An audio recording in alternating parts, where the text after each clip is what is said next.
All right, Larry Kruger here from the Pig and a Pickle Krug Show outside of Levi Stadium after rookie minicamp. Just a brief video talking a little bit about who looked good at rookie minicamp. And there's not a ton to glean from one practice without pads, but we'll get into it here in just a second. Of course, we're brought to you by Pig and a Pickle, the best barbecue in all of Northern California. Check them out. They're in Emeryville and Corte Madera. They're open 7 days a week from 11 a.m. till 8 p.m. or until they run out. Pig and a Pickle, the best barbecue in all of Northern California. All right, let's talk a little bit about who stood out at minicamp. To me, this was a rookie minicamp where there were far more standout players on the offensive side of the ball than the defensive side of the ball. But we'll start with the defense because I thought the most impressive guy, offense or defense, today was Malik Mustapha. Mustapha looks really, really good. He's thick, he's strong. You can see he's got power to be a forceful tackler, but he also moves really well. I thought he was quick. He looked really decisive in his movements. He looked really confident. You know, when you're well put together and strong, and you still move exceptionally well, you start to stand out. I thought he looked like the best player on the field. You know, granted, it's rookie minicamp. There's no pads. There's no hitting. But even without that, he was very, you know, he's clearly a great athlete. He's very strong. He's very sudden in his movements. He looked really confident and comfortable out there. So I would say Malik Mustapha stood out number one as like the guy who really impressed me the most. I thought Renardo Green, you know, showed some athleticism out there.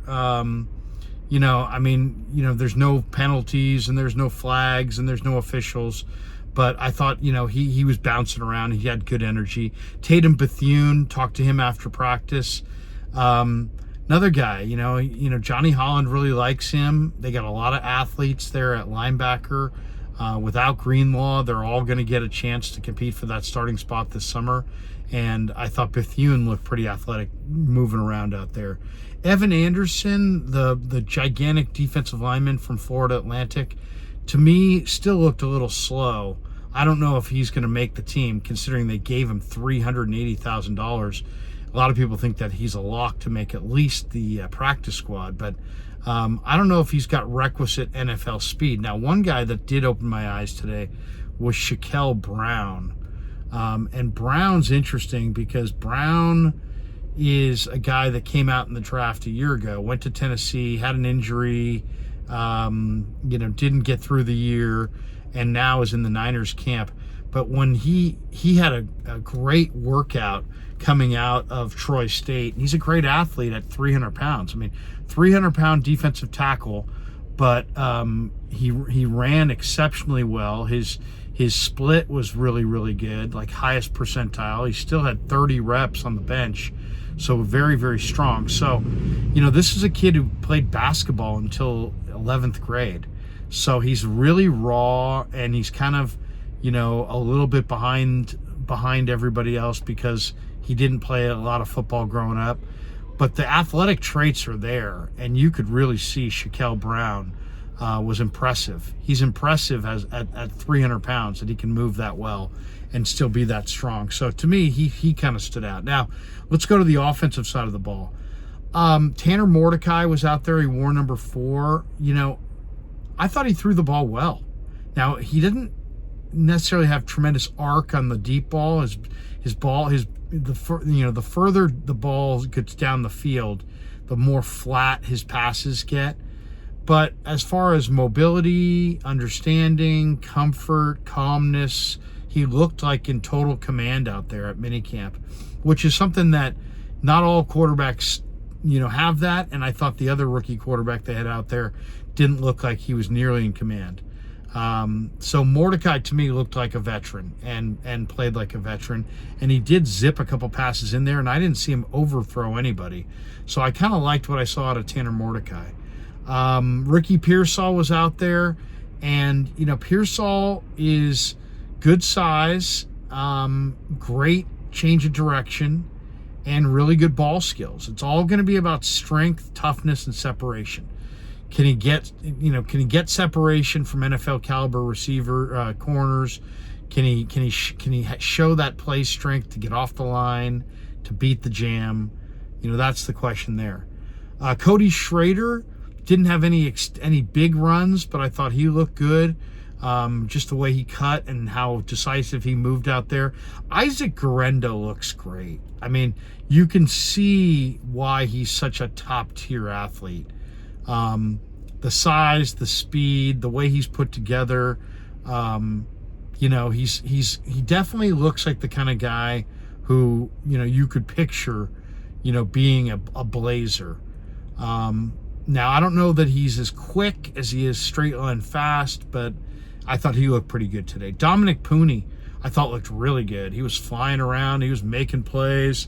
He just looks athletic, and he just plays with a lot of energy. I really liked what I saw there. Kingston looked explosive as well, the offensive lineman from USC. I thought Drake Nugent looked short but powerful and really, really broad. So that was kind of cool to see.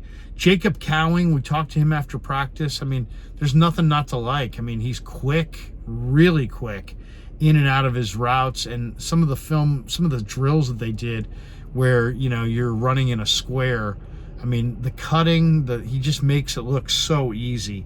And then if there was a guy that kind of stood out to me, or Mason Pline, I thought looked really strong. He's a former basketball player. I wasn't sure if he was going to look strong. He did look strong in the upper body, so that was a good sign. I thought his routes were clean. He is a little knock-kneed, which is not the most athletic look, but definitely big and athletic, and he caught the ball naturally.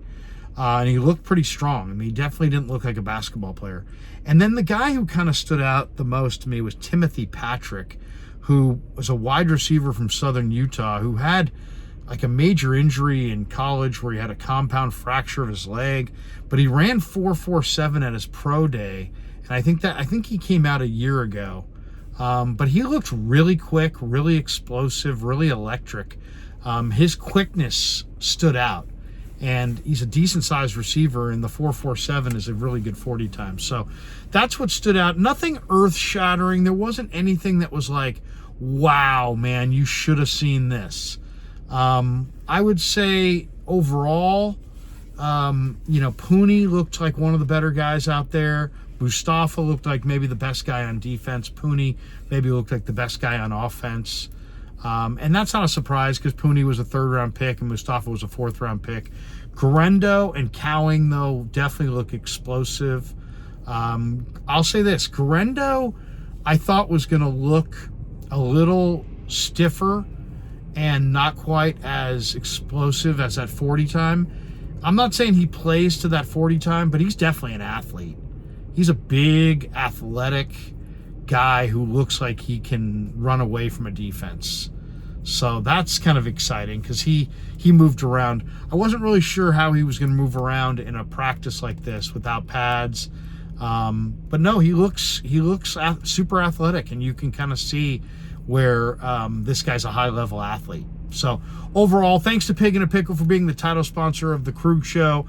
And thanks to Underdog Fantasy for sponsoring this video. Check that link in the description. Use the promo code Krug, and they'll match you up to your first $100. And thanks to all of you guys for supporting the Krug Show on YouTube.